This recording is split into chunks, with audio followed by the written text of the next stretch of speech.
I also got confused. Naman. So I think is it Naman, Siramal, and Malu. Naman Malu. Yeah, so, but apparently he said they look similar.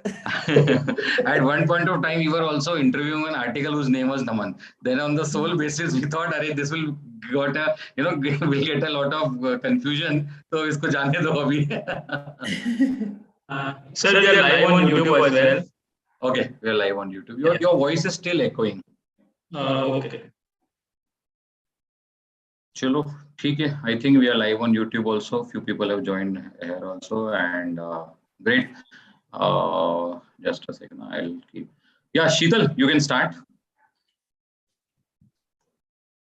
You're talking to me because the no, we have one more Sheetal. Another confusion. So Sheetal Surana, who's would be there doing the MOC today from our office. Yeah, Sheetal, you can start.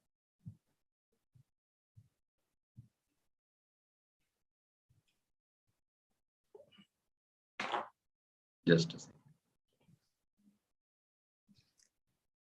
I think Sheetal needs to mute herself, but just unmute. People generally feel excited before they see me, because of the feminist name.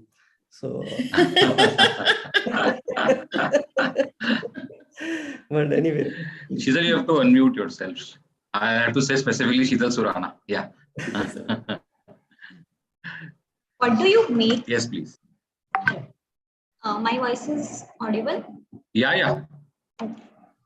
What you do makes a difference, and you have to decide what kind of difference you want to make. Greetings to all present here.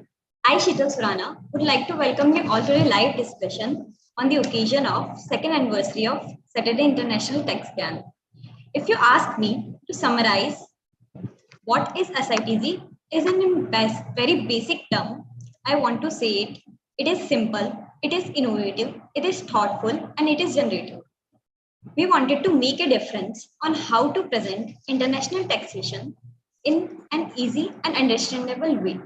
We want to make it, and we also come up with the idea of SITG to make the concept appealing by presenting in a pictorial with diagrams, figures, and facts so that they can be imprinted on the mind of the reader. So let's together see the glimpse of our 2 years of journey of SITG.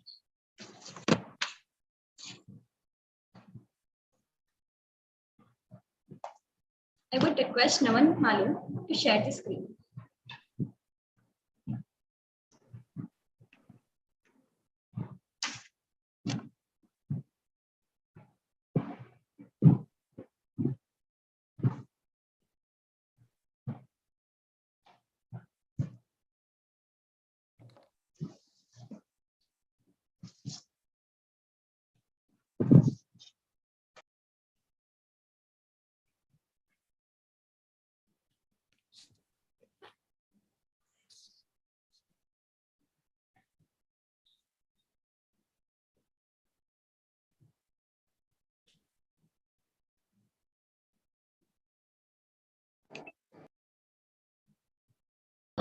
क्या हुआ नमन?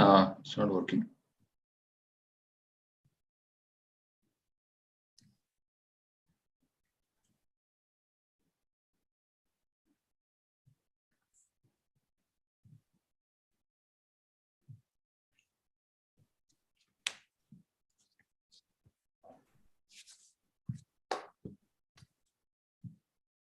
Sheetal, I think you can move forward. I think there is some system issue.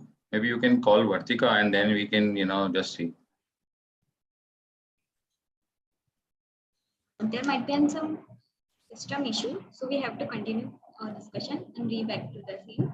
So I would like to request CEO Vartika Vijay to share their experience of SITG with us. So, hello, good afternoon, everyone.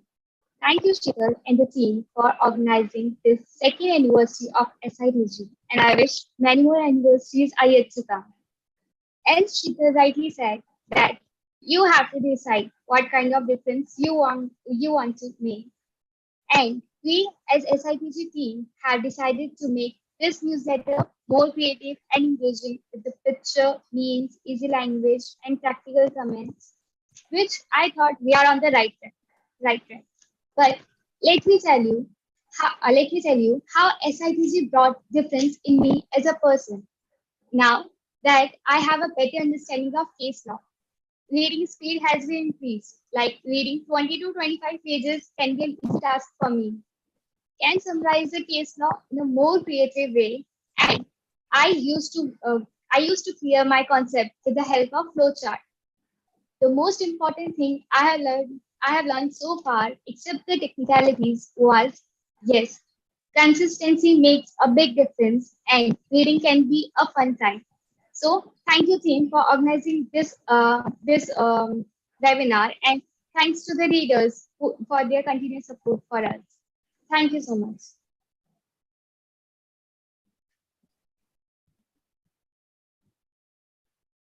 I think, Yeah. So thank you, Vatika. I think we started this together when we started it in 2020, I believe. So it's been 2 years. This is, I think, a good thing which was done in lockdown, or let's say COVID time, other than because this was only a thing which could refresh us of staying at home, working from home. So this was something that made us work together maybe and think and make our mind fresh, because otherwise working at home was very difficult. So, as far as my experience goes, what I can say is that this brought something new, because before that I was just doing direct text. I was not doing or not studying anything about international text. So, what this brought in me is that a new perspective, a new thing to study international text. We studied many case laws, I believe. We started doing many things differently, and that was, I think, our USP, because we were presenting something in a very different way. Correct. So when we started this, I believe it was a very new experience. We even delivered the SITG on Diwali, maybe on Holi and all such festivals also. And we were not feeling it that we are doing work, because it was something that we were delivering out of our own passion. And it had become our passion to read international taxation, to read about case laws, to read about the concepts of international taxation, let's say most favored nation, be it, let's say, any other tiebreaker rule of the TTAAs. So these are some of our experiences, and we used to take out time, and it's become a routine. We started to take out 1 hour, 2 hours, especially for studying the international texts. So that's how I feel this has changed our life, this has changed our routine, and it has become a part of our routine. So I believe this was a game changer, and since we are carrying it for now, let's say 2 years, it's been a good thing, and it's become a part of our habit that we need to give something out on Saturday. So I believe this is a good thing, and this has changed our way of thinking, and it has opened our way of thinking, because we've done 100 plus. And let's say it's 105, since it's the second anniversary, it's like 105 things that we have discussed on international taxation. So I believe that we should all try to, because now it's the time for knowledge, so we should all try to read as much as we can, as keeping on the, if we see the changes that are going on in the world after, let's say, the new Dubai taxation which we are going to discuss today, or the digital taxation which we are going to discuss, and these are all going to change the world, and these are all going to increase the horizons of thinking of the people. So before starting the today's session, I just like to share the video, our journey for the 2 years, what we have done during this 2 years. So let's just try to do that once again. Is the screen visible now? Yes, the one is visible. Yes.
So that was a small video from our end. Vartika could also see many of our memories that we have created last year for SITG. So now I'll request Sheetal to take things forward for today's session. Experiences. Sheetal Surana. Experiences is like cherry on the cake. Thank you, Naman Mali sir, for giving us, for sharing your experiences with us. Now I would like to request Naman sir to starting today's session by introducing our speakers for the day. Thank you, Sheetal. So it's my pleasure to introduce our first speaker of the day, Hariom Jindal sir. He's a practicing chartered accountant in India since 1989. His practice area includes domestic taxation, international taxation, transfer pricing. He has written various books on transfer pricing, and one of my favorites was that 2013 or a 14 edition of transfer pricing, which practically had laid my basis of the practice. And in spite of achieving so much, he is yet so humble. And whenever you ask him a query, he will make sure that he will go till the end to answer it and spend a lot of time doing it. So just a formal and an informal introduction of Hariom Jindal sir. He has been an inspiration for many, including me. And I'm very, very grateful that we have him here for our second anniversary. Thank you so much, sir, for inspiring us and always guiding us. And the floor is all yours. We want you to speak on digital taxation, which is confusing everybody these days. Kindly guide us and leave the way ahead, sir. Thank you, sir.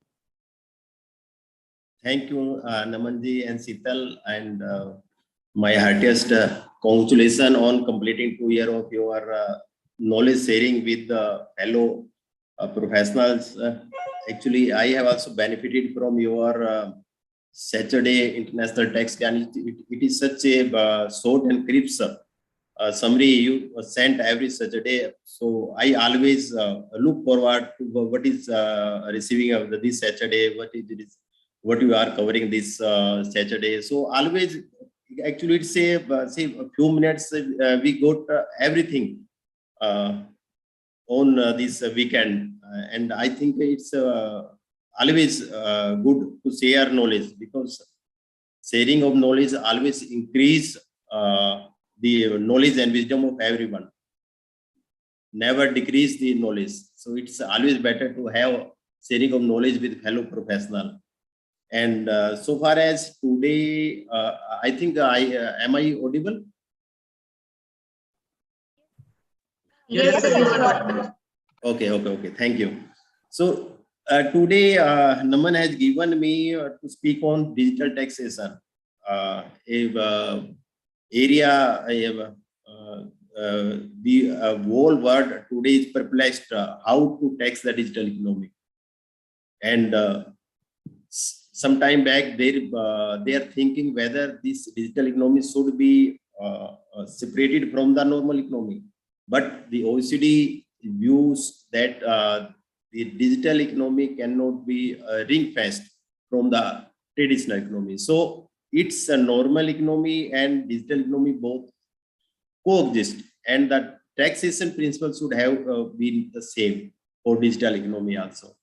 So first I will explain something. I think most of you are familiar with international tax allocation of rights between the different countries.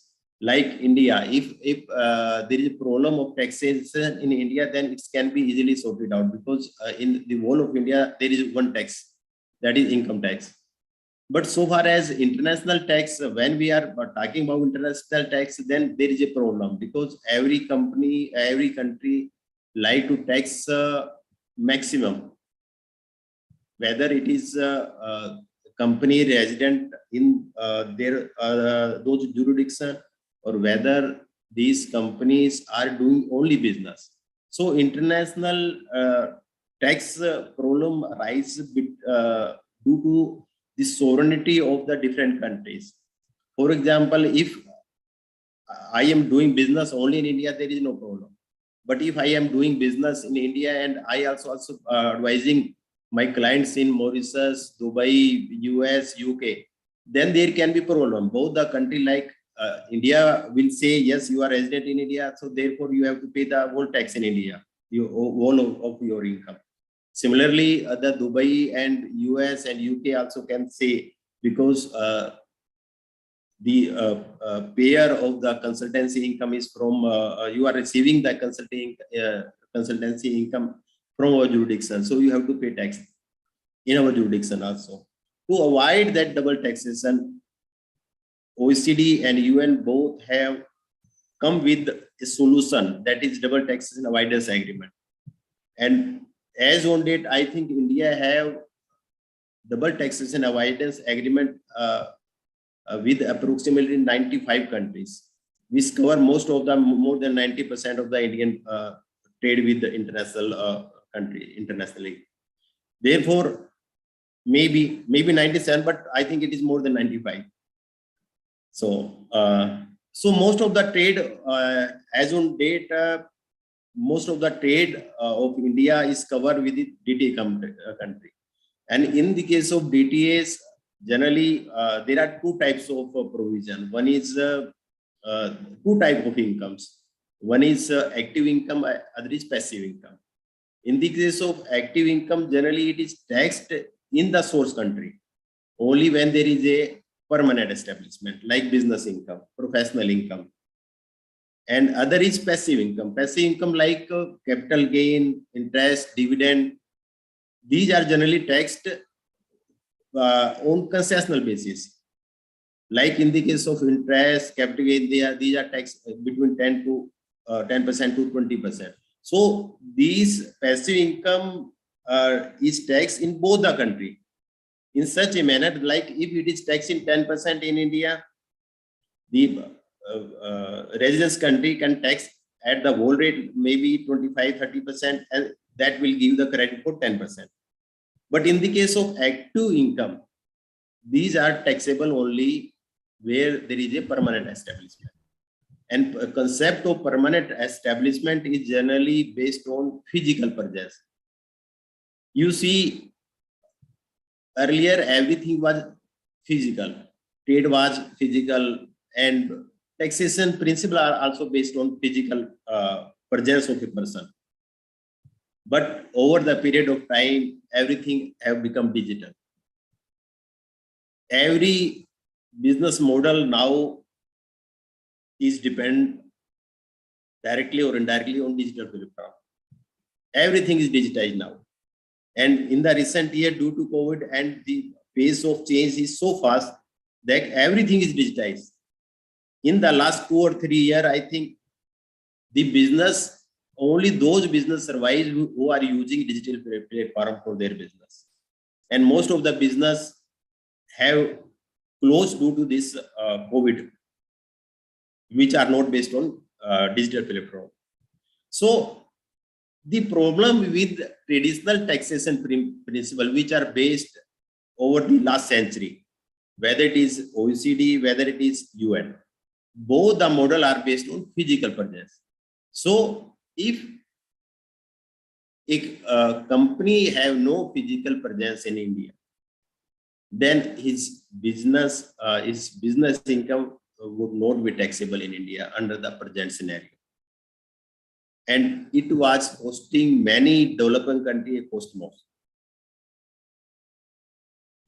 We have a decision of Amazon and many other decisions in which the courts have held, because their advertisement and their other revenue are based on digital platform, and those companies have no physical presence in India. Therefore, their business income was not taxable. This is the main problem with the digital economy under the current scenario.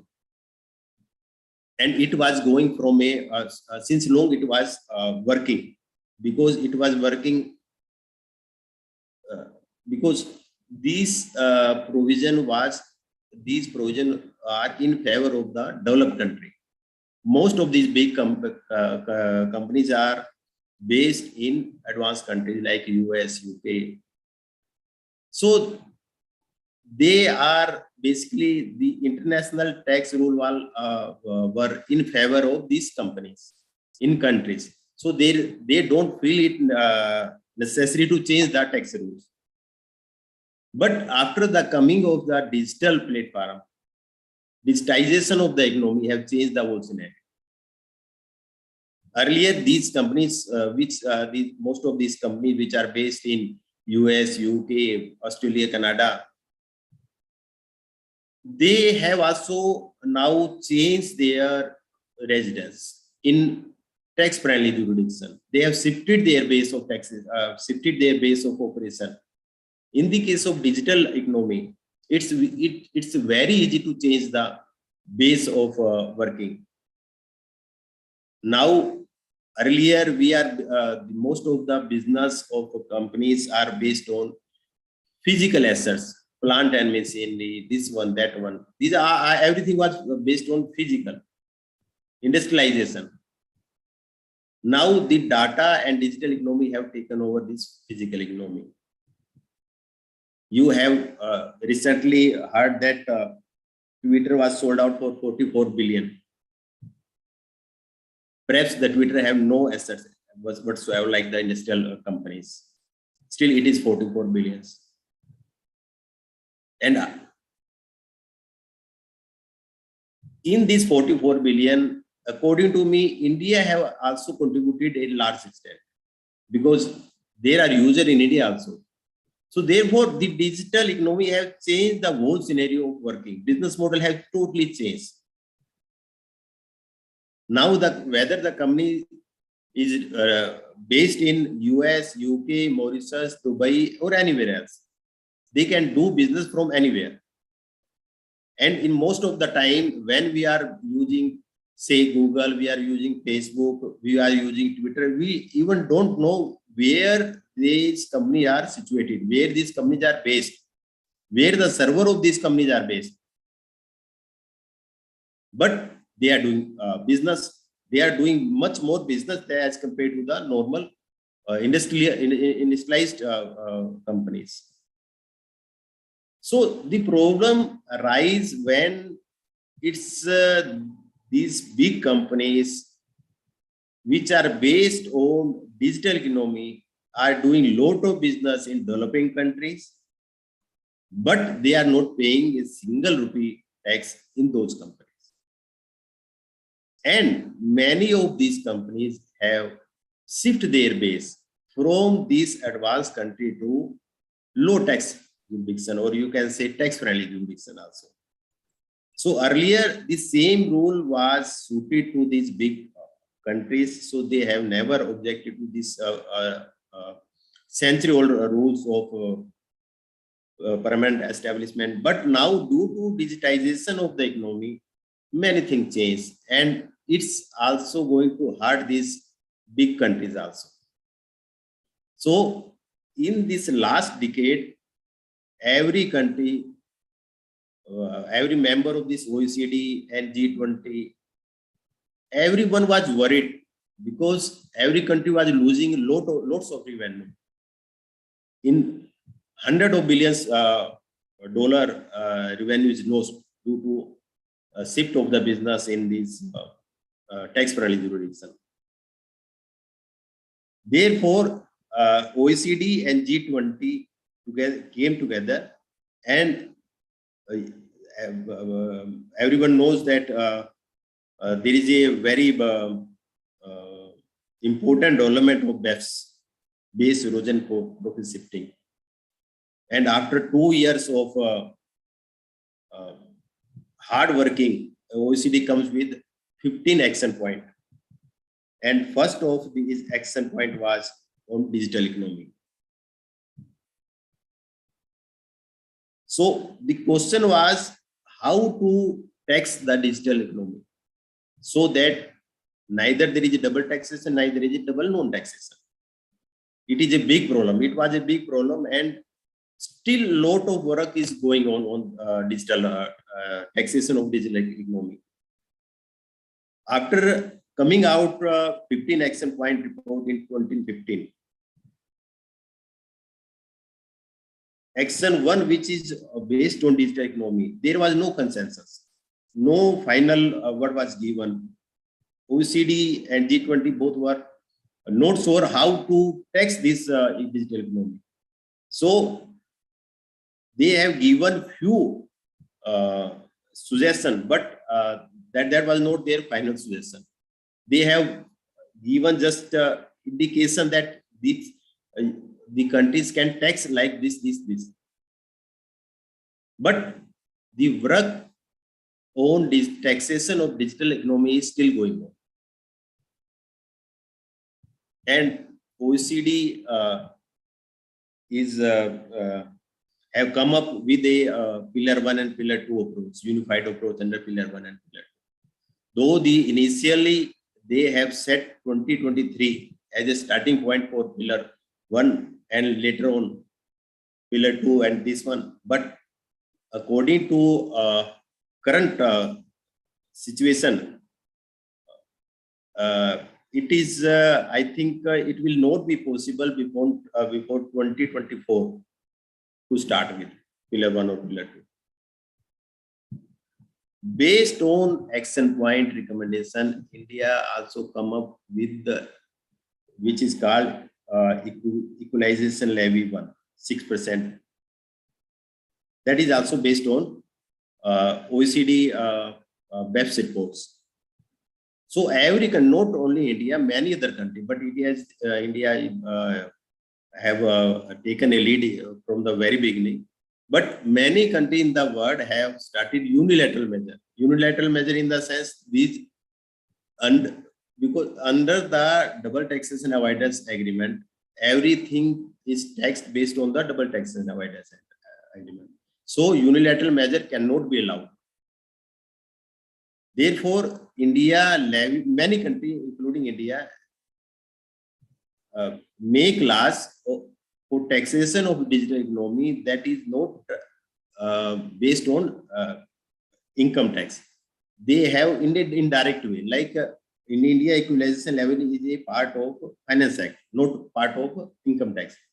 Because if it is a part of income tax, then it will not be taxable due to restriction imposed under the income tax, DTS. Therefore, they come out in the Finance Act. First, they come out equalization levy 1. Then they come out in 2020 and 21 equalization levy 2. And there are many other development also in India, like significant economic presence rule. Though these significant economic presence rule will not impact TT country, because TT country in the TT country taxation can be only based on double taxation avoidance agreement. But in the case of non-TT country, this can impact taxation of other country, significant economic presence rules. Then India have come out with the profit attribution rule, under which the fractional apportionment is allowed. Like the fractional apportionment, even it is earlier the OECD and other country was not in favor of this apportionment principle. They are in favor of arm's length principle. But under the Pillar 1 approach, OECD have also come up with this apportionment principle, which is in India under Rule 10 have since the beginning it is applied in many cases. And then there is a GAR. India have come up with the GAR also. So all these principles, GAR, because after the coming out of this BEPS report, GAR can also be applied even TT situation also in certain situations. So equalization levy 1, equalization levy 2, significant economic presence, profit attribution rules, GAR, and now crypto taxation is also there in India. All these are unilateral measures are done in India to save the tax base of India. And the similar measures are also going on internationally also. So far, there is no consensus on taxation of digital economy, but in 2021 October, Pillar 1 and Pillar 2 approach of the OECD was accepted by 135 countries out of 140 countries of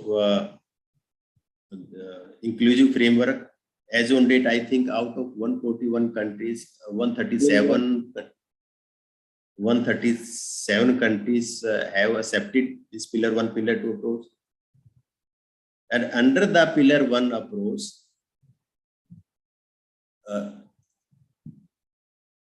India is always of the view that the market jurisdiction have some say, some tax should be paid by this big company in the market jurisdiction, like Amazon, Google, Facebook. They are doing business. Their business is based on India also, because most of the users are based in India. But in absence of P, they are not paying any tax. Most of the these companies are not paying any tax. So India's views from the beginning is like this, that these companies should also pay some tax in India also, because their value is generated in India. Most of the user, like we are using Facebook, we are using Twitter, we are using Google. Many of the income generated by Google from the ad work, advertisement and space selling is from India. So why not these companies should pay tax? But it's very difficult to go with the unilateral measure. Like India have make law on utilization levy 1, 2. But recently, if you have heard that US have started proceeding against India and other European country also under Section 301. According to US, these unilateral levy are hurting the business of US companies. Therefore, they will also levy some restrictive measure in their country. So far, because there is no consensus on international rule, many unilateral rules were made by various countries, and which are resisted by the other country like US, because most of these big companies like Google, Facebook, these are all based in US. So they started investigation under Section 301. But fortunately, in October 2021, when there is a consensus in inclusive framework to come up with these Pillar 1 and Pillar 2 approach, then there is also a settlement by European Union countries and India with US also, that by 2014, these unilateral measure will be abolished, will be closed, and the new taxation rule, which under the Pillar 1 and Pillar 2 will be applicable, will be followed by all the countries. So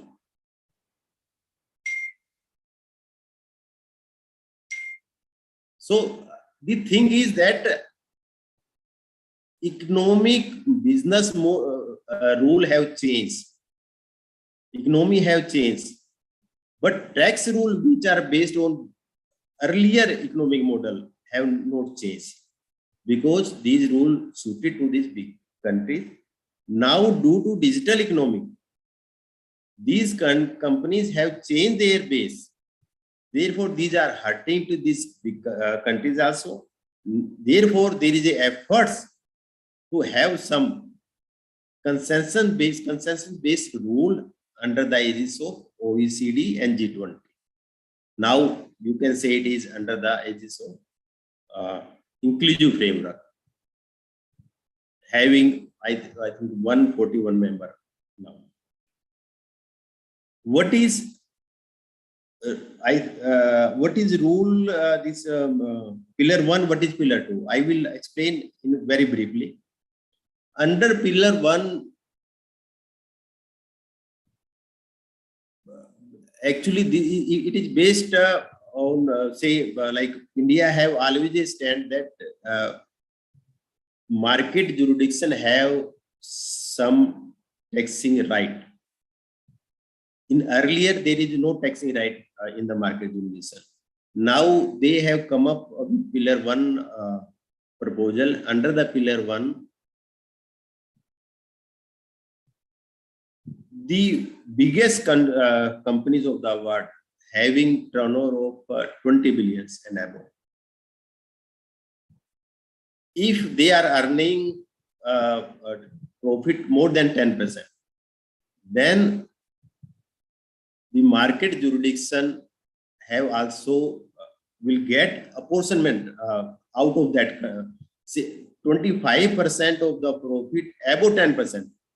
For example, if a company is earning 40% profit, its turnover is more than 20 billion, then its 40% profit means 25% above 10%.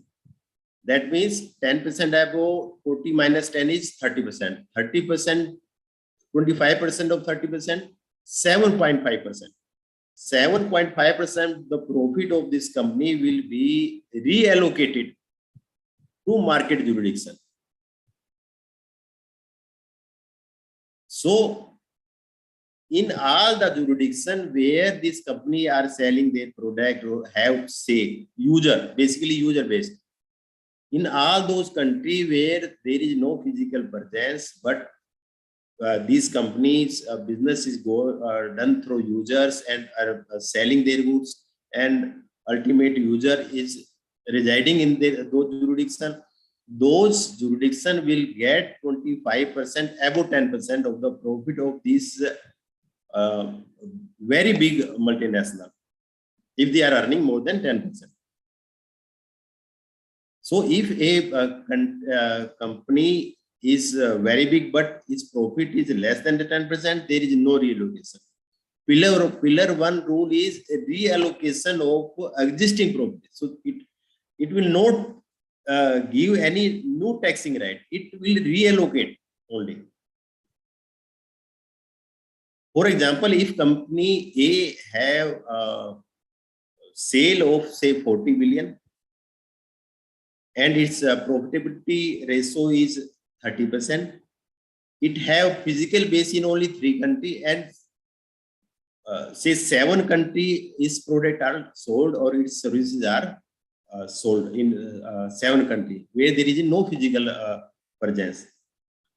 In this case, 30 minus 10, 20%. 25% of 20% is 5%. 5% of the profit will also be distributed in the 7 countries where under the existing rules, no profit could have been taxed. Under the Pillar 1 approach, now those jurisdictions which are not liable to tax any profit under the present rule will also get the taxing right under Pillar 1. But it's in this first phase, it will be applicable to only approximately 100 big company of the world, only big 100, approximately having 20 billion. After 7 years, this threshold will be reduced to 10 billion, depending on the experience. So, but the plus point is that market jurisdiction like India will get taxing right, but the negative side of this proposal is that India have to abolish this equalization levy. And as on date, it's very difficult to comment whether India will get more money, more tax right as compared to equalization levy. It's depend. Time will tell, because it's very difficult to have any data on that. So this is Pillar 1 approach. Pillar 2 approach is based on minimum taxation. earlier you have seen that there are many tax friendly or no tax jurisdiction. Some country, not many, have no tax on income. So it was also hurting many countries, because most of the company have shifted their tax base in these jurisdiction, mostly digital companies. So due to that, now the pillar 2 approach, they have come up that every country should have minimum 15% tax. If any country don't have minimum 15% tax, then the other country, there are very complex rules. IRR, ST, PR, UTPR, many complex rules which are still under formulation. But if we say in general term, 15% will be the baseline tax worldwide. If one country is not taxing, then other country will got the right to tax profit at the rate 15% of that company. So for the company, there will not be any incentive to shift their tax base to any tax friendly jurisdiction, because they have to pay tax anywhere. If not paying in the tax friendly jurisdiction, other country will get the right. There are complex rules. They maybe in the coming time, because they are very complex and there is no consensus so far. Maybe in the coming time, OECD come with this. So this is a pillar 1, pillar 2 approach. One sided, no country, every country have minimum tax, and other side, the market jurisdiction will get the additional tax. So pillar 1 rule will reallocate the existing profit, surplus profit, to market jurisdiction. So there is, so far as companies are concerned, there will not be additional tax under pillar 1. But under pillar 2, there will be additional tax.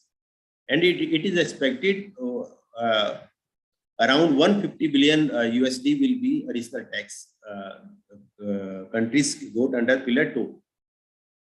And under pillar 1, approximately 125 billion dollar tax will be reallocated from the excessive countries, excessive jurisdiction where the companies are earning excessive profit to the market jurisdiction. So, in nutshell, if I say harmful tax competition will end through pillar 2 approach, and market jurisdiction will get additional right. So it's a fair, we can say it's a fair game, tax game, but still it have to go a long way. Because first the rules will be made, then that will be implemented, then there will be a dispute. So it's not easy, it's a very complex rule. But coming time, I think maybe once we implement this rule, and maybe we can understand those rules better. And based on these rules, even if even judicial view interpretation have also changed. Taking cognizance of these rules, even those are not have the force of law, but still the worldwide judiciary have changed the interpretation also. If we see the recent ruling, whether in India or outside India, they all these decisions generally disgrace tax evasion through artificial means. Earlier, these were the views were different. They are mostly based on form of the transaction. Now they are based on the substance of the transaction. So over the period of time, judicial view have changed. Taxing principle are in the changing phase. And I think the taxpayer is also in the changing phase. Taxpayer also, as on the currently, they are also not quite prone to this tax evasion tactics. So this is a brief outline of this digital taxation, but it's a very broad subject and very complex subject. If you discuss in detail, maybe we need many more days for this one. And I again like to thank Naman for inviting me to share my views on the digital taxation. as it is very complex. So I am also a learner in this field. Thank you, Naman. Thank you. Thank you, CS Satyam Jitna sir, for sharing your insights on digital tax. Have any query regarding the topic? They are free to ask this evening. Thank you, sir. Thank you, Ariom, sir. I have a couple of queries at least with me. One query is technical, one query is a bit non-technical, but I'll pose both of them. When I read Pillar 1 and Pillar 2, and I reread it and reread it, it looks very, very difficult to me. First of all, sorry, I'm having some network connection issues, so I'm not opening my video, so at least my audio is clear. So when I read it, it looks very complex. The way it is derived, it's a very, very formula based thing which may or may not suffice the purpose. So what is your view on, let's say, the formula which is suggested by in UN model, that 12B formula, like the Bansal sir formula that is there? What are your views on that? Would it look a much more simpler way to maybe at least get some tax in India or in the market jurisdiction? There are 12B के बारे में, if you can just enlighten us. Actually, Naman, see, the traditional model, whether it is this is mainly the OECD's model is basically based by the made by this developed country, and if you see, yes. There is no active income is not taxable unless there is a physical presence. Only in you like there is a royalty clause is there, royalty article is there in OECD, but you will not get any FTS article in OECD model. Yes. And many advanced countries have no FTS article. Only in Indian treaty will get the FTS because FTS is a active business, but it is taxable like the passive income, concessional rate. So these passive income always, these OECD countries and big countries are always in favor of residence-based taxation. Most of the income was taxed in residence because all the big companies are based in these developed countries. And India is always of the view that the market jurisdiction and because value is generated in market, income is generated in market. If a country like say Facebook and Google or this Twitter have a user in India and their value is generated by the user only, whether we understand or not understand, we use Facebook, Google, and we are the contributor to value of this company, but then are not paying any tax in India. So this is the reason why this Pillar 1 approach is coming now, only because these companies have changed their tax base to tax penalty jurisdiction. Otherwise, there will not have any change.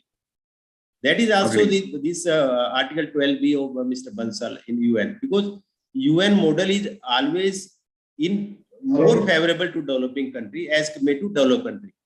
OECD model is always in favor of the developed country. In the UN model, always there is a more taxing right with the source country like India. But again, these are the model. Unless we amend the treaty, we have no additional right. That will not come into place. Anything will not happen. Not happen. And the law, Income Tax Act also. It will take time. It take very long time. Because UN proposal and maybe by that time the business will go leaps and bounds ahead. Yeah.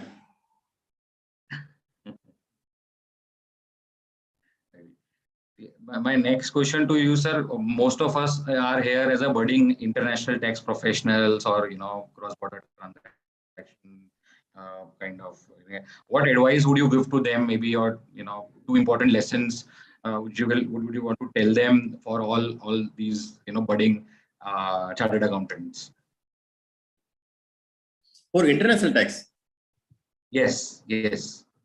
Maybe your two important advices. Actually, the main advice I have, the very important advice in international taxation is don't sign or don't accept any international assignment on competitive basis. I have seen many of our professional just 15 CAB and this 3 CAB, they do work on very competitive basis. But nowadays it is very risky, unless because it's a time consuming and knowledge based field, international taxation. So do first thing, update your skill time to time, and second, charge as per your standard. Never come in the competition. Perfect, sir. Great, great. Really practical insights we are, having from you, and it was a really, really wonderful session to put, this important perspective, and in such a short span of time, you explained so many concepts and so many, I think so many future concepts also, and how Pillar 1 and Pillar 2 are shaping up to give a basic idea. So we and our team SITG are really, really thankful to you, and we look forward towards your patronage and your guidance. And आपने मतलब मैंने आपको call किया और you just said yes. So thank you so much for sharing so much valuable time with us, and I am very sure that the audience will be delighted. Listening to you. Thank you, Naman. Thank you once again. Thank you. Thank you, sir. We are really, really thankful to you, sir. Okay. So any queries, if there are any, then we can let us know. Maybe sir can, we can send it to sir, and then we can, also. Yes, Sheetal. So let's continue the excitement because something new was coming up. To break the suspense, I would request to hand over to C. Harshita Dhariwal. Thank you, Sheetal.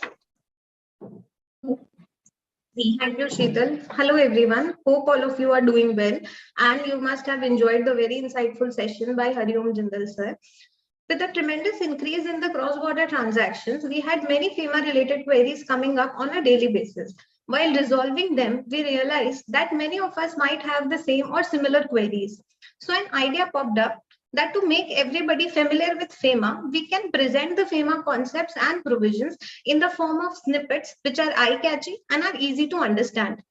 So, on the occasion of the second anniversary of Saturday International Tax Gyan, and in the presence of our esteemed speakers, CA Hariom Jindal sir and CA Sheetal Soni sir, and our wonderful audience, we are delighted to launch our weekly FEMA series named as FEMA Ke Fande, presenting before you the very first edition of FEMA Ke Fande.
Thank you, everyone. Hope to see you all on every Wednesday with a new FEMA Ka Fanda. We are open to your comments, feedbacks, and suggestions, and the topics you would like us to present to make you more familiar with FEMA. Thank you. Wow, that's great. Coming FEMA Ke Fande. We will love to get more familiar with FEMA. Now, I would request CA Naman Shimazar to introduce our second speaker of the day, CA Sheetal Sood. Thank you, Sheetal. Sheetal sir, thank you so much to be here, and it's my pleasure to introduce you. He's a CFA charter holder as well as qualified chartered accountant with over 20 plus years of work experience across various I would say various verticals like capital raising, project financing, M&A, valuation, taxation and compliance. He's worked with various largely public listed companies in GCC areas at various senior positions.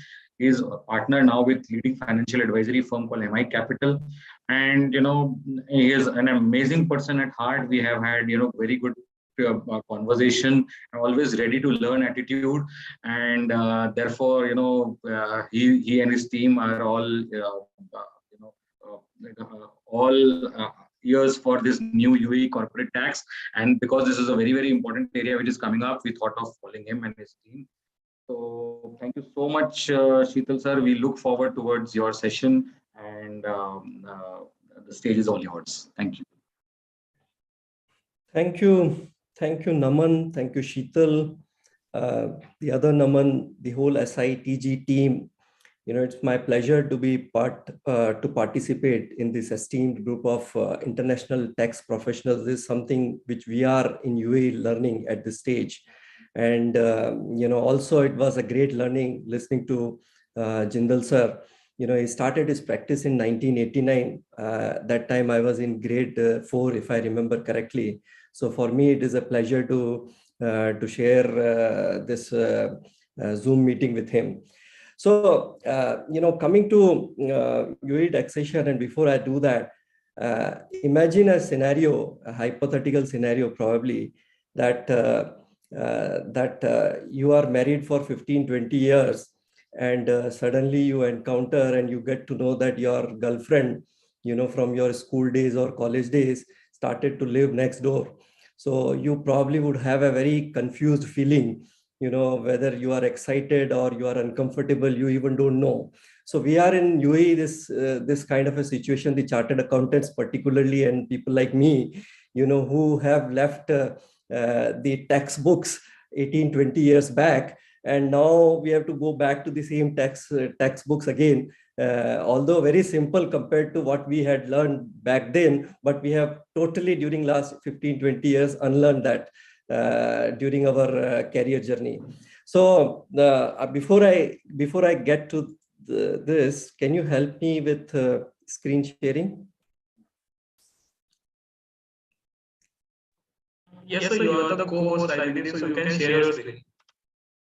It is showing a host disabled participant screen sharing. Just a second. No, he is not. Naman, he is not I'm the editing the co-host. I'm editing the co-host. Yeah, now you will be able to share. Yes.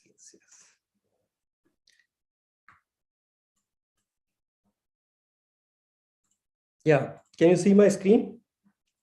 Yes, yes, totally visible. Okay. So I am, as I said, I am in UAE for last 18 years, and we all got used to a very minimum or no tax requirement or compliance requirement in this country. UAE has long enjoyed tax-free status, which started to change since 2018, when UAE first introduced indirect taxes in the name of VAT. It was a big change and a great impact on how we do business in UAE.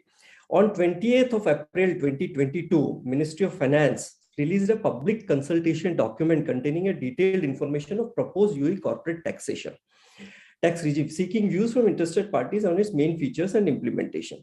Today, we will discuss about the proposed UAE corporate taxation in UAE. We have tried to simplify the document for your better understanding. So if you see globally, this changes the UAE status from a no tax to a low tax jurisdiction. So the chart that you see on the screen shows very handful jurisdiction globally that you will see having tax rate lower than 15 to 20%, while the proposed corporate tax rate in UAE is about 9%. Jindal sir talked about a lot of information about, BAPS 2.0, OECD, G20 framework and all that. So in October 2021, UAE, along with 130 other countries, reached an agreement with BEPS 2.0. And the introduction of corporate tax regime in UAE will provide the basis of UAE to execute its support for global minimum effective tax rate as proposed under Pillar 2. And more broadly, its commitment to enhance tax transparency and preventing harmful tax practices. So we have discussed about the journey with VAT coming in 2018. Now from 1st of June 2023, corporate tax will come in.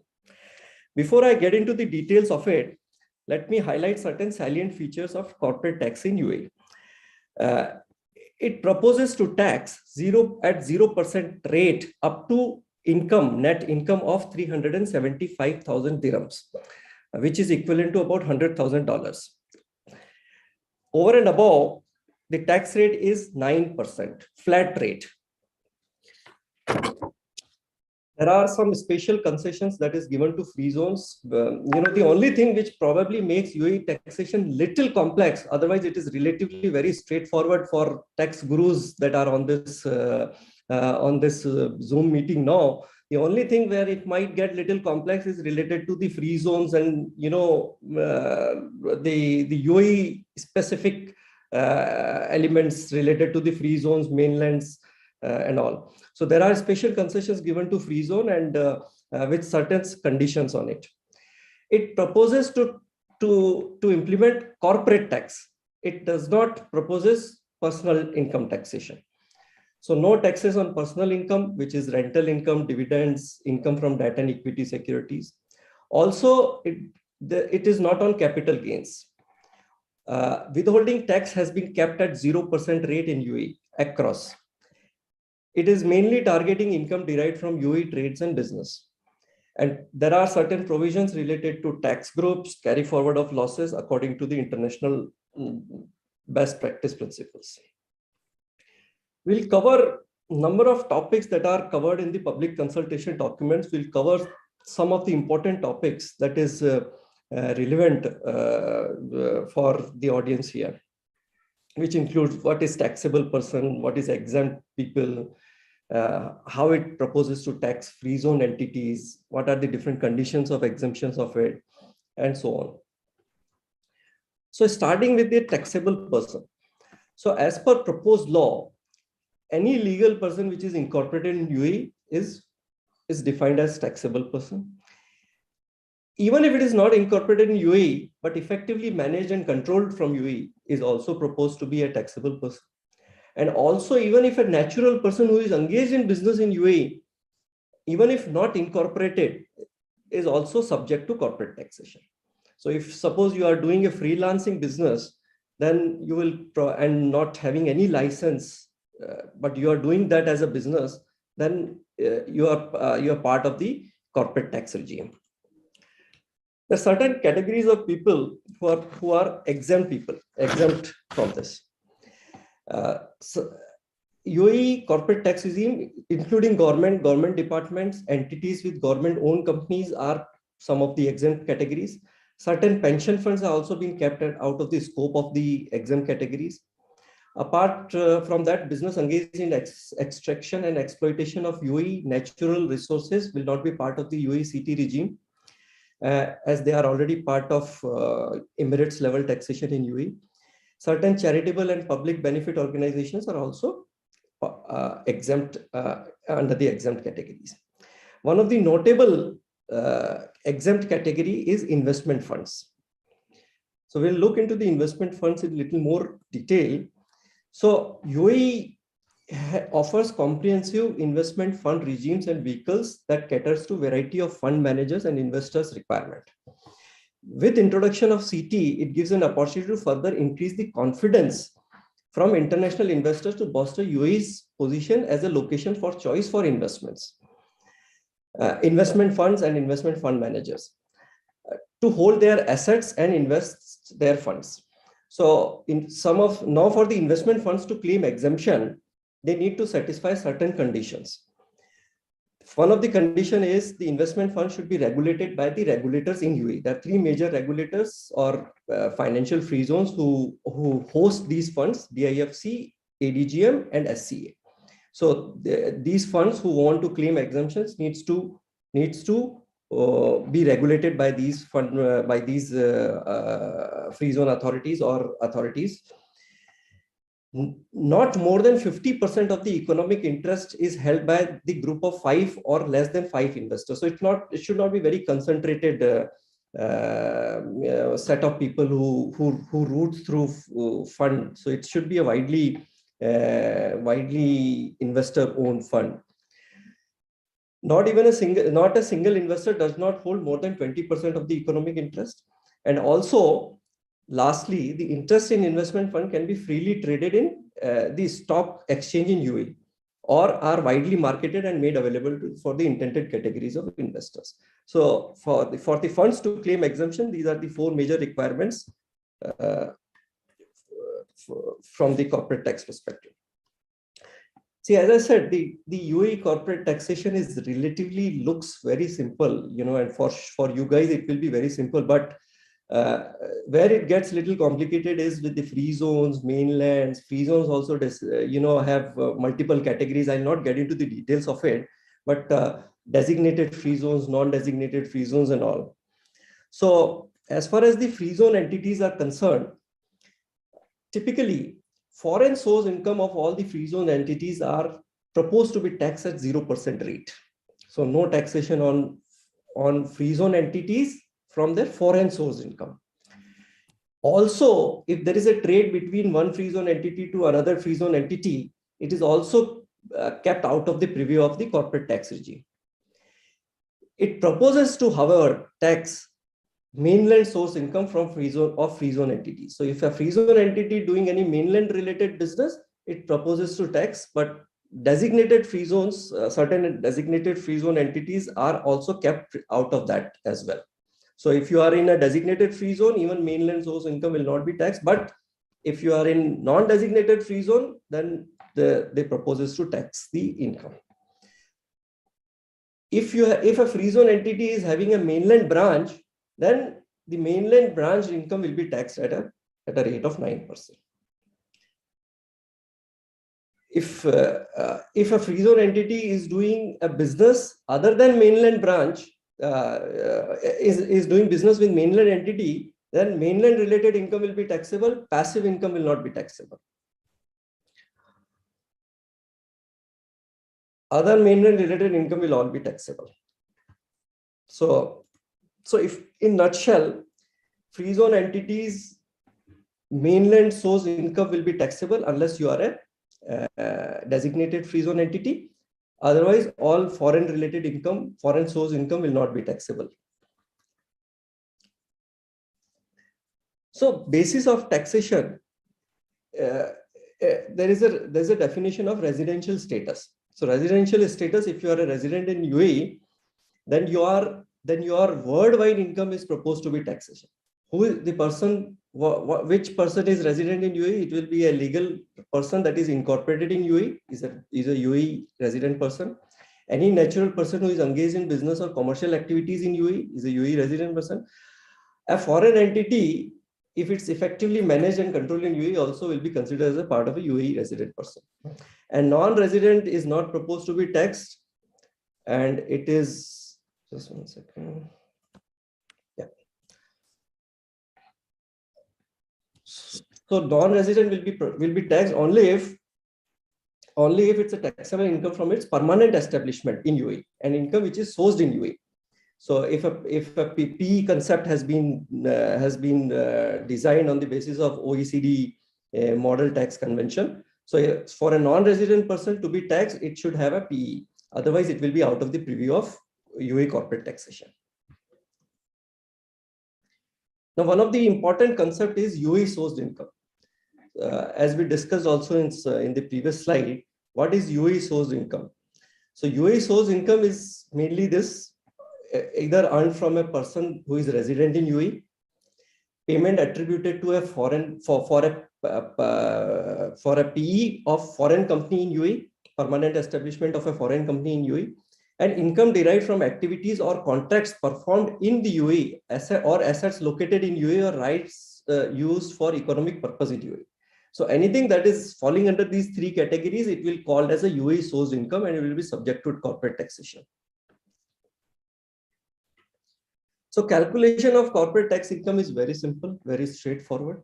It does not propose to tax capital gains or losses, which is unrealized. It only proposes to tax the revenue items, whether realized or unrealized. So calculation of, there are certain categories which are exempt out of it as well, which is dividends and capital gains.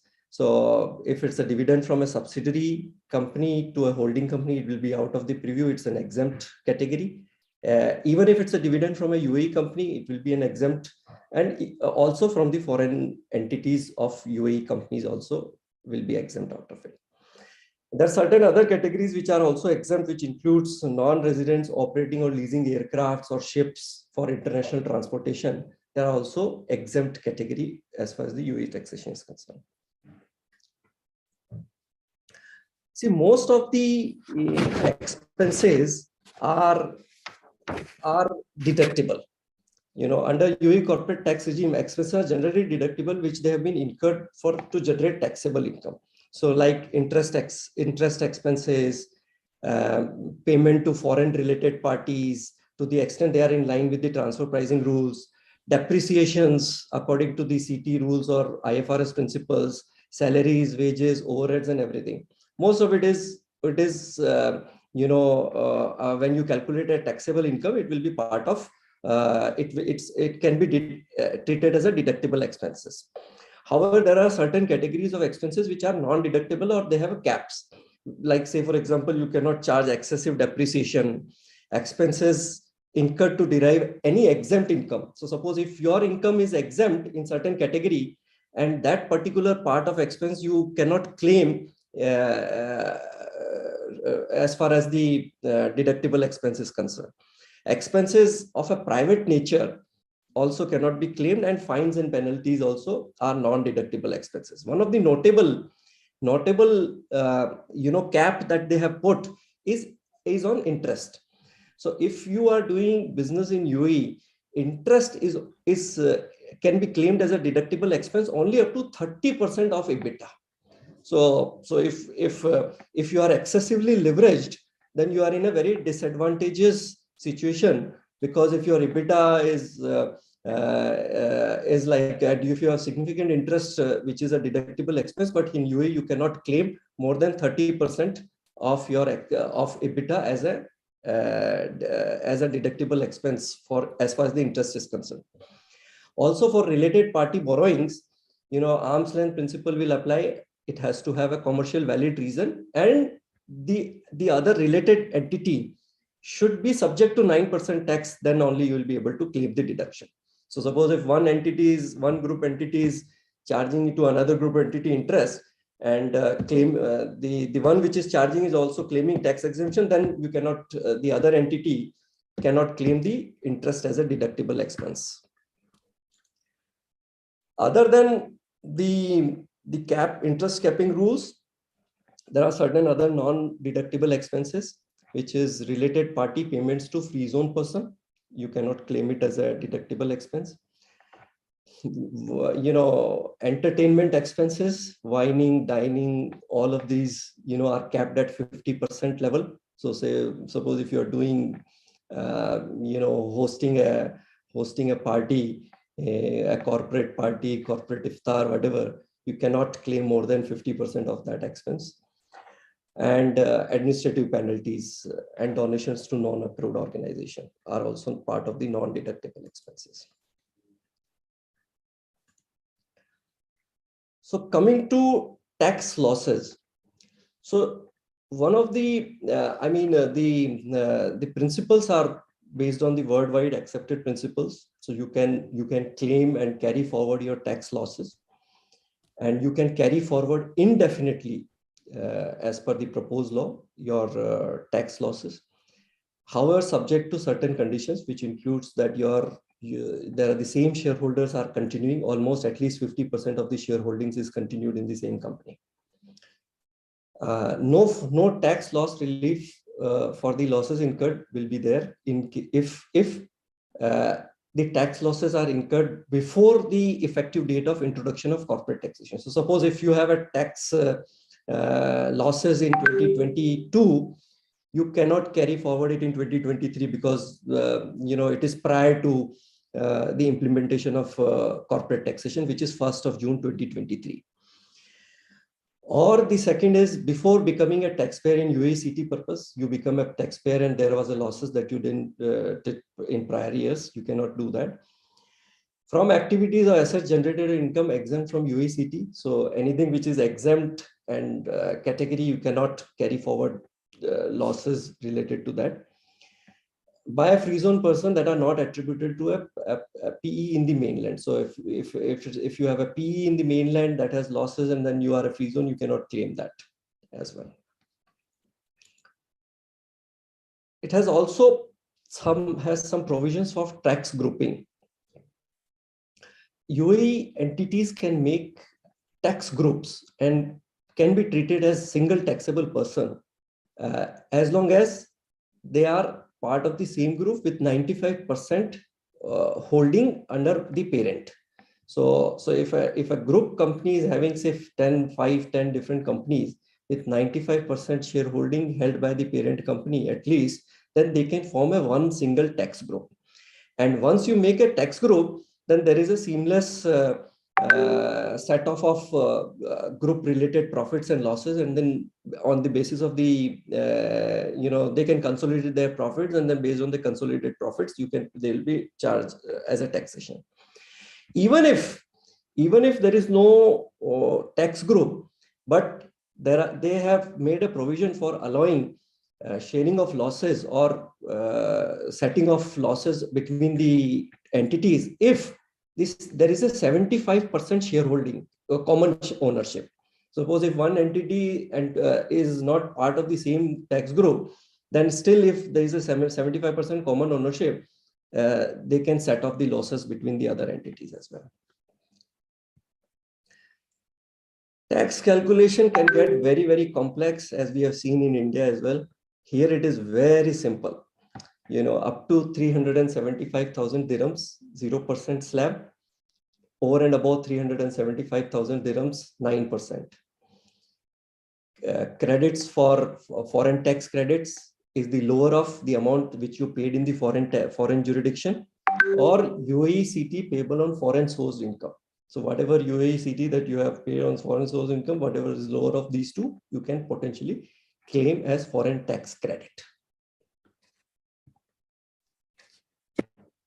As far as the withholding tax is concerned, it is capped at a blanket rate of 0%. So if any entity, foreign entity doing business in UAE and a UAE entity,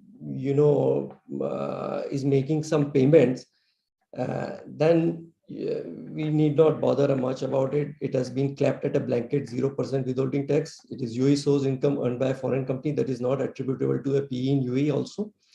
Mainland UAE source income earned by a free zone person, and dividends and other profit distribution made by a free zone to a mainland UAE shareholder. As far as the filing due dates are concerned, the effective date of corporate taxation is 1st June 2023. Unlike India, where we have standardized, as far as the income tax is concerned, financial years and assessment year from April to March, here we have a little bit of a flexibility. So any entity can choose its own financial year period. Say entities can follow calendar year. Some entities follow financial year April to March. Some entity even follow July to June or October to September. So depending upon what is your financial year end, your first tax period will be defined. So if your financial year is say 30th June ending, then your corporate tax first tax period will be from July 23 to June 24. If it is if it is 31st December, which most entities in UAE follow, then your first taxable period will be January 24 to December 24. And if you are following 31st March as your year end, then then it will be from 1st April 24 to March 2025. So effectively, for most of the UAE entities, the first taxable period will be from January 24 to December 24. And the return filing is within 9 months. So most entities will have their return filing by 30th September 2025, after the closing of the tax period, which is 24th December 2024. So certain steps for the business entities that they should be doing now, they should be preparing, is that they should gain good understanding of the proposed UAE tax legislation and fully assess its implications. Alert tax and finance teams for them. A lot of reorganizations probably entities will have to do, keeping in mind the proposed tax regime and its provisions. And also it will require, which was not the case earlier, you need to prepare your ERP systems and accounting records and also bookkeeping, because it can certainly get very complex when you have to, revenue you can easily separate, but you have to make a separate P&L. We all can understand that it can get very complex to do that. Finally, just to conclude my presentation, I mean, and advice to our clients that we give, if you should stop thinking this as your money. In UAE, we have been really enjoying a lot of no tax thing. So stop thinking as your money. And also, if you don't want to pay taxes now, as Jindal sir said, I mean, it is being made very difficult across the world. So if you don't want to pay tax, don't make money even. And finally, on the hashtag that was shared with the flyer, tax made easy. Yeah, certainly we all tax professionals will strive to do that. But for businesses in UAE, life is made difficult with this a bit. Thank you very much. Thanks a lot. That's all from my side. Thank you, C. Shudar. Hello. Am I audible? Yes, very much. Yeah, Sheetal. Thank you, C. Sheetal Soni sir, for enriching us with your knowledge on UAE taxation. Now I hand over to Naman Shrima sir. Amazing, Sheetal sir. In such a short span of time, you have explained us the complete the UAE Act. Though we reached this proposed corporate tax, it's, let's say, 30-40 pages compared to the Indian Act, which runs down to, I don't know what, 300-400 pages with proviso, subsections and all. Hopefully Dubai will keep it clean, and this is just a proposed kind of how do you want to take it forward. But I believe, based on our earlier experience of the VAT regime also, I hope that it will be simply written and easy to process with. The concept of group taxation also perhaps is a very, very good concept to reduce the tax cost of multinational groups which operates in various different subsidiaries. So that is also amazingly good. We do have certain questions. I think Naman, Malu, you can take a couple of questions. And if we have any question from the crowd, from the audience also, that would be really, you can put it on chat box, or you can raise your hand. We will unmute you. Naman has a couple of questions with him. Naman, can you shoot them? Yeah, so the first question which came up to my mind after this taxation came up for the UAE. So the first question was that, let's say, for example, many startups have shifted to UAE. Recently, tech startups, many startups shifted to UAE. So let's say, for example, if they are having a loss before this regime gets implemented in the next year. Now, if they are having a loss in this year or previous years, because startups generally make losses in the initial years. So will these losses be allowed to be set off in the future year when they start making profit, let's say 5 years, 6 years after down the line? Yeah, so Naman, thank you for this. And this is an important point, particularly we are in the era when, startups are disrupting the world, and, they are having series of years before they, of losses before they get to the profitability stage. So UAE allows indefinite carry forward of losses.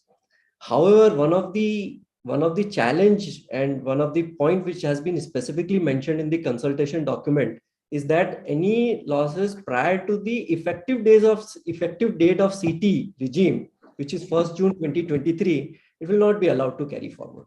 So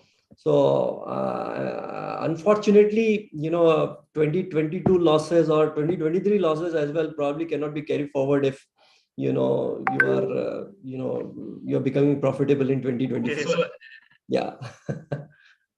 So at least they have the indefinite time, because in India you can only carry forward business losses up to 8 years. So at least in UAE there is an indefinite period that you can carry forward your losses. Actually, they are starting probably with this, and let's see how it goes. Continue. We'll see our life getting difficult going forward. Okay. Yes, sir. Let's hope the tax is made easy in future as well. So the next question which we are getting in the chat box is that after this, let's say, since you have explained that there will be a free trade zone which will be still under 0% tax, and there will be a mainland, let's say mainland.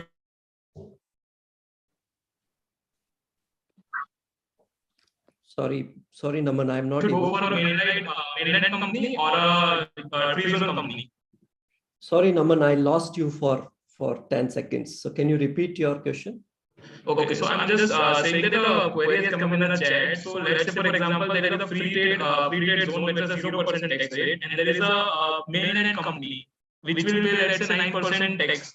So which will you suggest that what will be more beneficial to people who are now going to come in UAE to form their companies? Yeah, see, this gets very confusing for any new person wanting to set up a business in UAE. His first question is always, मैं mainland में company खोलूं या free zone में खोलूं? And there are 50 free zones, and and then he starts asking a question कि मैं इस free zone में खोलूं या इस free zone में खोलूं? All that things get very complex in UAE. However, from corporate tax regime perspective, the benefit that we can clearly see is to certain designated free zones. So there is a concept of designated free zones in UAE, which I'll not get into the details of it, but certain designated free zones, their mainland source income will also be not 0% tax. So, and of course, foreign income will be 0% tax as well. So I would recommend, if you are in an international trade business, open your entity in a free zone. And if your income is mainly, if your business is mainly coming from UAE and UAE related business, mainland related business, then it will not make a much difference, then better to do, with a mainland entity. Sure, sir. So the next question which is coming up is whether this will impact, this is from Monak Padmani, whether this will impact diamond companies having base in UAE for their rough purchase and import through UAE. Yeah, it's a good question. In fact, there is a significant industry related to diamonds trading in UAE. And we have a free zone which promotes this, for order किया था commodity center. Can you hear me? पापा के नाम से है कोई 750 रुपए का COD order नहीं है ना? Yeah. So I was just saying that yes, there is a significant number of business entities in UAE, particularly doing this diamond trading, including rough trading.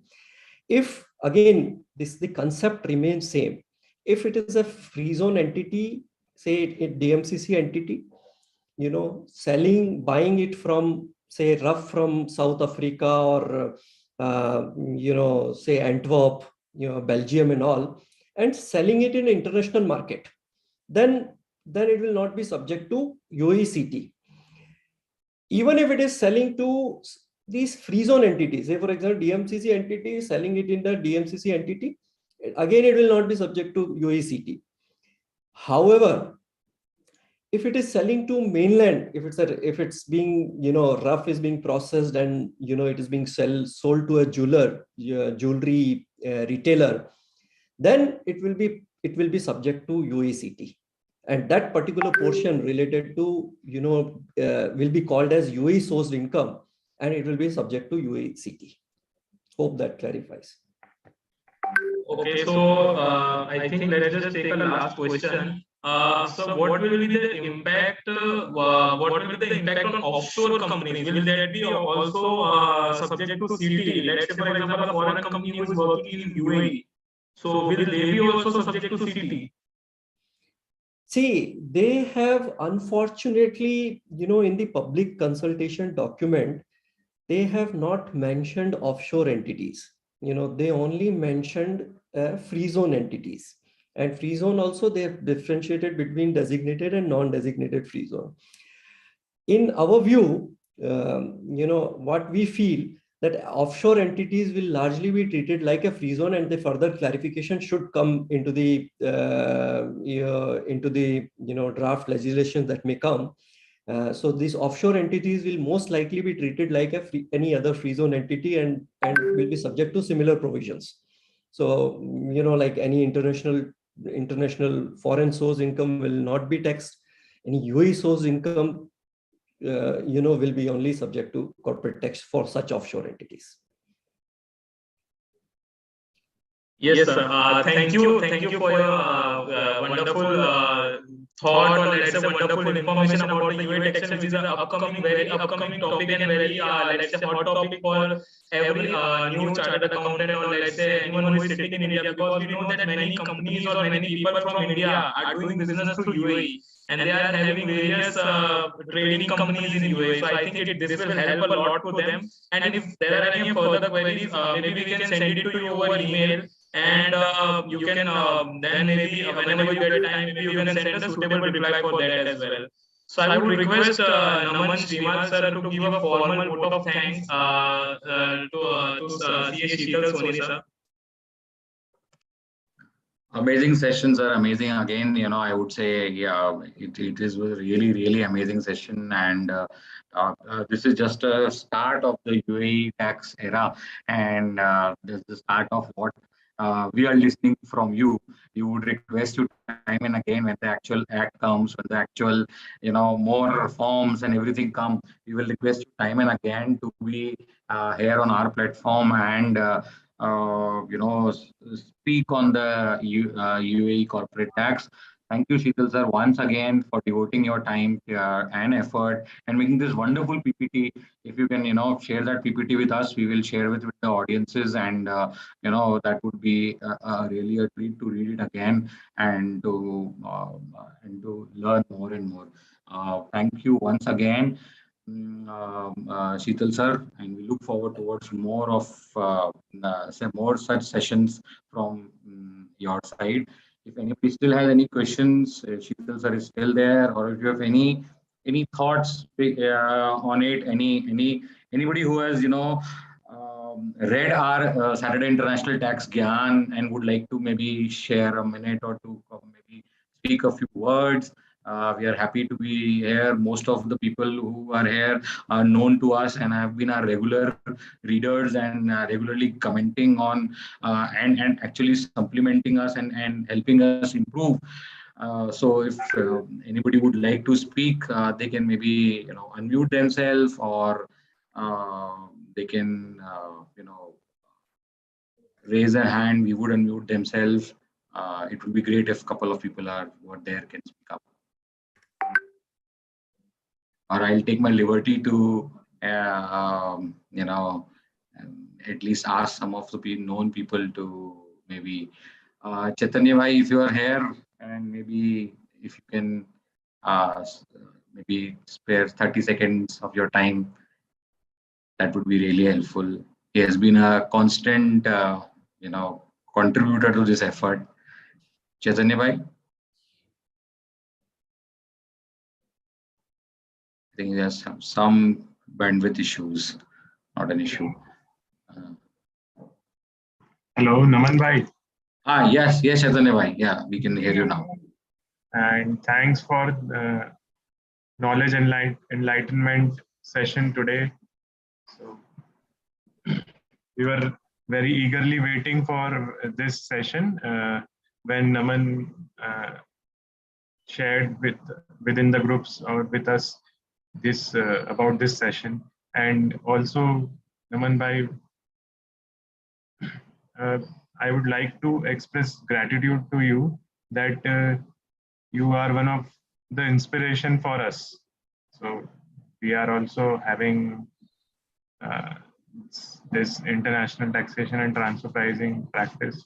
So Naman bhai and your firm, all your ideas, everything very inspirational to us. And we are very eager to contribute in future whatever we can and come forward for knowledge sharing. And always the concept which he introduces is amazing. So once last year YRRC might be knowing, Yes. Correct. Last year's YRC by BCS. So Yes, it was an amazing YRC, and he was one of the speakers over there. And we came to know that he, with his friends in the class 12th, correct? And as far as I remember. Yes. They prepared notes in form of conversation for accounts, correct? Something like that, I remember. Yes, exactly. I'm glad that you remember it. He is very creative, and such professionals are very required. In fact, such personalities are required in our lives to make us creative. So seeing that, we have also prepared few of the slides or few of the presentations and shared with him, probably. And we have been co-speakers at various platforms, so it was a grateful moment to be a co-speaker with Naman bhai. Thank you, Chaitanya bhai. I'm again extremely delighted, that you are here. You have been there with us with since the start of our journey, and since the first lockdown happened, we started our session together. So really delighted to be here. All those who have been in the group or who have been part of our journey, thank you so much. We are hopeful that we have started another weekly newsletter which will be out on Wednesdays, FEMA ke Fund Day, and I hope that all of you would give us the same support and love and comments and compliments on the same level as we have been receiving on SITG. Any other thoughts from team members? Or we have one more person who is there. I saw him, Monarch. Monarch, if you can, speak up. He has been also constantly, sharing his insights on it. So, Monarch, if you can speak up. Yeah, Monarch. Yeah, hi, sir. How are you? First of all, a big congratulations, sir, for this 2-year journey. I would really say, for us, this particular platform, this Saturday International Tax, it has made us, learn the concepts of international tax and the judicial decisions in so simplistic way. It has been phenomenal. Like every Saturday, we look forward for the message from either you or your team member. I have been also I have also known Naman Malu. He was working with me. We were studying together only. So the concept which has been introduced by you is really amazing. Like where it becomes easy for professionals like us, who have a limited knowledge of international tax, to groom ourselves without outside exposure. So, sir, it has been really great. Like we feel grateful to have such publications out, and also listening to FEMA ke Fund Day. You mentioned about FEMA ke Fund Day, na sir? FEMA ke Fund Day. Yes, I think that will be another thing which now our profession, and tier 2 cities are looking for. So I think again it will be a great journey, and we will be looking forward to join and learn as many things as possible. And also this particular sessions that you organize, where we call speakers like from different forms and all. So I think that is also adding a lot of help and help us know more about other tax jurisdiction also. So thank you so much for this. I think it has been wonderful journey till date. So we really support this particular thing. This is like the master. Monarch, we would look towards your contribution. Thank you, sir. Anybody else who is there and would be willing to speak would be happy to, We always await the master strokes by Naman Bhai. His name is. It's a pleasure always to discuss things with you. Both are from N, so he's also doing one or the other time master strokes keep coming. Great. Somebody else unmuted. Deepika, would you want to speak? Okay. I think good. So thank you so much. Thank you so much, Sheetal sir. Thank you so much, the team member, Naman Malu, Vartika Vijay, Sheetal, Itisha, Swati is not there, not keeping well today. So thank you so much, all of you. And I think let's wait for the next anniversary. Sheetal sir, by that time, UAE law would be there. And I think we already have a next session in line. So we are already booking you for the next year anniversary. No, thanks a lot. In fact, both the Namans and congratulations on this anniversary that you are having, the second anniversary, and it will go a long way. In fact, given the fact that 130 plus countries are working for streamlining the global taxation, I think your international tax Gyan is very well required across the globe. So it's a very thriving group, and thanks for giving me the opportunity. I'm a learner, as far as the international tax is concerned. But now, as I said, going back to the textbooks of tax and trying to learn that is what we are doing right now. But appreciate this opportunity. Thank you. Thank you. Thank you. Yeah. Thank you. Bye-bye. Okay, bye. Have a wonderful day, all of you. Bye. Thank you everyone for joining us in the celebration of second anniversary of SITG and making it more even better. If you have any query, suggestion, you can contact us on Telegram and LinkedIn, link of which is provided in the chat box. Also, we would request you to fill the feedback form, link for which is also provided in chat box, and also you can scan the QR code as you can see in the screen. This is not just a feedback, but it will act as a motivation for us. So it is requested you all to do the same. Thank you.